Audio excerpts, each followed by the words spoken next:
कुकुरदेखि चाहिँ मलाई एकदमै डर लाग्छ नि त। अनि यो मेरो मुटु डुक डुक डुक डुक भइरहेको थियो कि कहीँ टोक्न आउने कि भनेर म चाहिँ भल्का हस्पिटल जाँदैछु चेकअपको लागि आफ्नो लागि। मैले ल्याइसकेँ पार्सल। यसभित्र चाहिँ के होला कस्तो मौकाले पुगेँ। हेलो एभ्रिवान, स्वागत छ हजुरहरूलाई मेरो भ्लगमा। म चाहिँ भल्का हस्पिटल जाँदैछु चेकअपको लागि आफ्नो लागि के मेरो यो टाउको दुख्न लागेको पनि धेरै भइसक्यो, महिना जति भइसक्यो होला क्या। दुखेको बेला चाहिँ हस्पिटल जानु छ भन्ने याद आउँछ। सन्चो भएको बेला बिर्सिन्थ्यो कि। अनि आज चाहिँ जसरी पनि जान्छु म चेकअप गर्नको लागि भनेर जाँदैछु। अब रिपोर्ट चाहिँ कस्तो आउँछ होइन, नर्मलै आओस् भन्छु म त। सो म चाहिँ मेन रोडमा पुग्न आँटेँ अनि त्यहाँबाट चाहिँ अटोमा जान्छु। अन्त म चाहिँ हस्पिटल पुगेर चाहिँ यो रिपोर्ट के आउँछ कस्तो आउँछ हजुरहरूलाई भन्छु ल। कस्तो डुडु भइरह कहीँ यस्तो नराम्रो रिपोर्ट आयो भने त अब सुरुमै त्यस्तो नराम्रो त के बोल्ने हो र है, राम्रै आउँछ।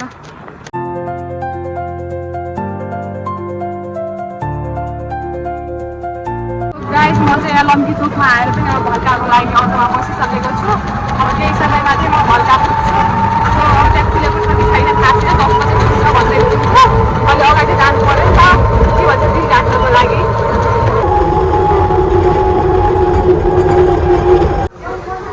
मैले चाहिँ भित्र त्यो पर्ची दिइसकेँ होइन। अब एकछिनमा डक्टरहरू बोलाउनुहुन्छ अनि त्यसपछि चाहिँ मलाई के भएको भनेर थाहा हुन्छ। सो म यहाँ चाहिँ अहिले वेट गरिराखेको छु। मलाई चाहिँ 6 नम्बरमा जान भन्नुभएको छ। अब 6 नम्बरमा जान्छु अनि त्यहाँ के भन्नुहुन्छ थाहा छैन। 10 पनि बजेको छैन है, मेरो चाहिँ उपचार भइसक्यो गाइज होइन। मैले दबाई पनि ल्याइसकेँ, 2टा गोली दिनुभयो। त्यो 2टा गोलीको लागि चाहिँ म यहाँ भल्कासम्म पुगेको थिएँ। न त खुन चेक भयो न त केही भयो। आशा लागिरहेको मैले चाहिँ त्यहीँ लम्की मेडिकलमा गएको भयो, त्यो 2टा गोली त पाइहाल्थेँ है। यहाँसम्म दुःख गरेँ, केही छैन। जाँदैछु घर म त दबाई भयो भनेर चाहिँ फटाफट घर गइराखेको। मैले त बिमारी नै बिर्सेको, फेरि फर्केर जाँदैछु गाइज। अब के गर्नु होइन, मेरो दिमाग कमजोर छ कि के हो, सिनसिनमा बिर्सिरहन्छु क्या मैले त। अहिले 2टा गोली दिनुभयो होइन। अब त घर जानेर सरासर हिँडिराखेको कि। अनि अहिले आधी बाटोमा पुगिसकेपछि याद आयो कि मैले त बिमारी हस्पिटलमा छोडेर आएँ भनेर। बिमारी लिन त जानु पऱ्यो। सो गइरहेको छु, बिमारी ल्याएर आएँ अहिले। अब घर जानु पर्छ सरासर। यस्तो हुन्छ कि दिमाग मेरो।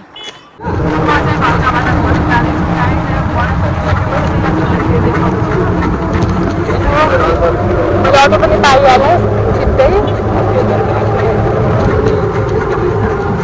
यसको पानीपुरी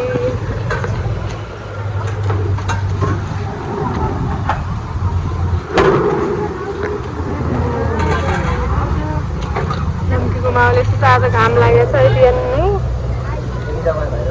अहिले चाहिँ कस्तो मिठो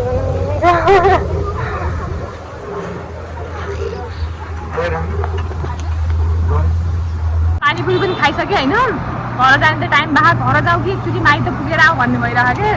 माइत पनि मेरो यहाँनिर रहेछ बस पार्कनिर। अनि कहाँ कता भन्ने भइरहेको छु। अब जानु पऱ्यो।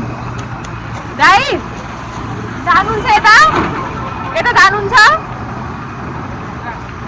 बस पार्कसम्म जानुहुन्छ कि नै भनेको। आउनु हेर्नुहुन्छ ल,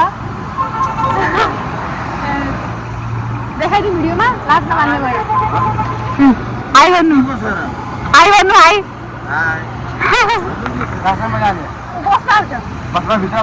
बाहिर हो हजुर, लिनु न हजुर। सो म चाहिँ अहिले बाहिर जाँदैछु, भाउजूलाई पनि लिएर आउनु पऱ्यो भनेर। अनि मेरो त्यहाँ भाउजू पनि छन् कि। हेर्न सक्नुहुन्छ लम्कीमा आज यति धेरै भिड छ नि, यति धेरै भिड छ नि। जो पानी पऱ्यो यहाँ पुरै हल्ला खुल्दो जस्तो भइरह। लम्की पनि होइन राम्रो लाग्छ कि पुगेपछि। म चाहिँ यहाँ पुगिसकेँ। त्यो पैसा दिन लागेको होइन, छुट्टा छैन भन्नुभयो। त्यही भएर यहाँ माइती घरमा चाहिँ माग्न जाँदैछु। भाउजू घरमा हुनुहुन्छ कि हुनुहुन्न। त्यो अटोवाला दाइ चाहिँ पछाडि हिँडिनु भएको के, रोकिनु भएको। अघि आउने बेला पनि त्यस्तै भयो, अहिले पनि त्यस्तै भयो। छुट्टै बोक्नु भएको हिँड्छ। मसँग पनि कहाँ हुनु। आइगर अटो रोकाएको 30 रुपियाँ देऊ न, छुट्टै नभएर 20 रुपियाँ 100 रुपियाँ त मसँग पनि छ नि, 50 रुपियाँ छुट्टा छैन। त्यसले त्यही भएर 30 रुपियाँ छुट्टा आइकन माग्न आयौँ। कसै दोकानबाट 10को चाउचाउ लिएर आएर पनि दिनु। बल्काबाट आयौँ क्या दबाई गरेर। अटो रोकाउँ क्या जा। फोन गर्दा लागेको थिएँ।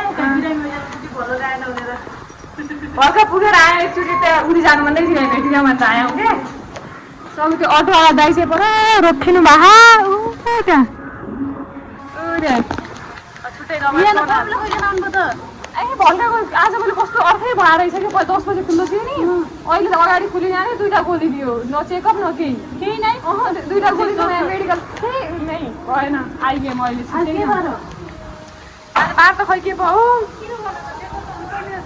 त्यस्तो केही न खुन चेक न त केही छिटो बाबु त्यहाँ दोकानबाट चाउचाउ 20 रुपियाँको चाउचाउ लिएर त्यसो त छुट्टा ल छिटो त्यो अटोवाला हेरेको हेरेछ नि मलाई कस्तो आतुरी लागिसक्यो कि छिटले 20 रुपियाँले 10 रुपियाँ भाइ लगाइदिए 20 रुपियाँ दिनुपर्ने हो म 20 रुपियाँ दिएर आउँछु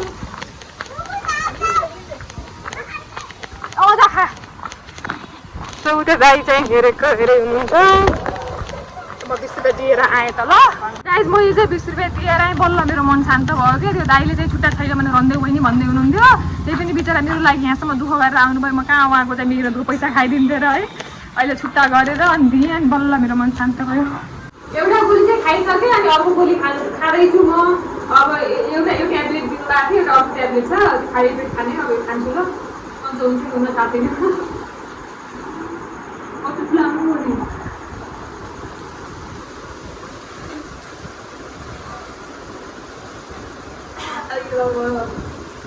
म त कस्तो ठिक्क टाइममा आएर छु मासु पाकेर रहेछ यहाँ कस्तो महँगाइले पुगे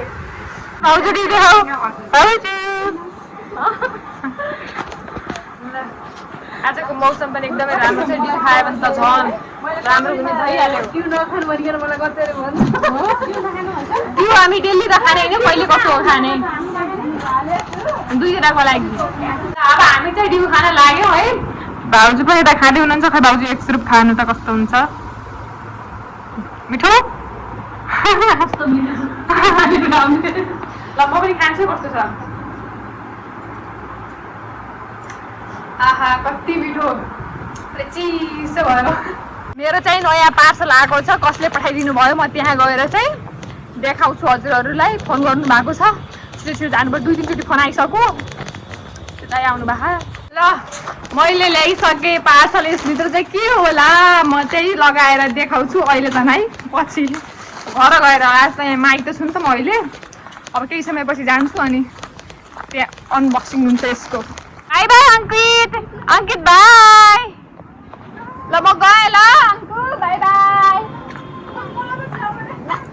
आइज त धेरै आइज ल घरभित्र पढ्नु त कहीँ गइजाने कि भनेर ल गाइज म चाहिँ जाँदैछु आफ्नो घर माइतबाट बिदाई भयो म ल बसेस् त है म चाहिँ अटोमा बसिसकेँ अब केही समयमा चाहिँ म मेरो घर पुग्छु गाइज है बाहिर चाहिँ पानी आउने यस्तो भएको क्या अलिअलि पानी पनि परिरहेको त्यो अटोले पनि कति जोरले हल्लाउँछ बाटो त्यस्तै भयो है अनि म चाहिँ अटोबाट झरिसकेँ है अब म आफ्नो गाउँको गल्लीमा गइसकेँ यो गल्ली रहेको छ अनि यहाँबाट चाहिँ अलिकति चाहिँ खेतको बाटो हिँड्नुपर्छ मेडोमा त्यसपछि चाहिँ म घर पुग्छु अहिले के उता बाटोमा चाहिँ कुकुर बसिरहेको थियो कि होइन कुकुरदेखि चाहिँ मलाई एकदमै डर लाग्छ नि त अनि यो मेरो मुटु डुकडुक भइरहेको थियो कि कहीँ टोक्न आउने कि भनेर म डर मान्ने भएर होला अनि कुकुरहरू पनि मैले खाना आउँछन् भनेको कि अचम्म लाग्छ एक्लै हिँड्न पनि डर लाग्छ मलाई के गर्नु साह्रै डर लाग्छ भने कुकुरको म चाहिँ घर पुगिसकेँ मेरो छोरी चाहिँ के गरिरहेछन् भन्दाखेरि यहाँ बसिरहेछन् मलाई देख्ने बित्तिकै रुन सुरु के भयो सोफिया के भयो अघिबाट त खेलिरहेको थिएँ मलाई देखेपछि यस्तै हो सो आजको भ्लग चाहिँ यहीँ खतम गर्छु बाई बाई एभ्रिवान